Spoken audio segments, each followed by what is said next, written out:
Prabowo Rano gagal jadi gubernur dan wagub DKI. Prabowo teken revisi DKC pindah ke IKN. Meski menang di Pilkada DKI Jakarta bahkan 1 putaran, namun Prabowo Rano tak akan menjadikan gubernur dan wakil gubernur DKI Jakarta.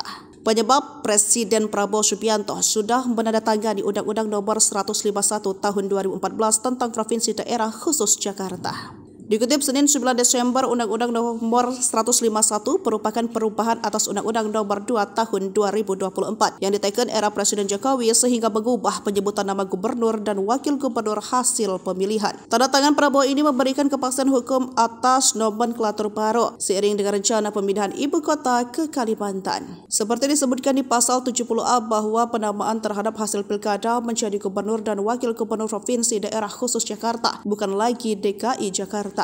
Hal ini juga berlaku pada DPRD, anggota DPR, dan DPD berasal dari daerah khusus Ibu Kota Jakarta. Sementara itu, Kepala Otoritas IKN Basuki Hadimulyono mengatakan Prabowo berkantor di IKN pada 17 Agustus 2028 dan mendapatkan arahan menyelesaikan pembangunan kawasan inti pusat pemerintahan untuk eksekutif, legislatif, dan yudikatif dalam 4 tahun.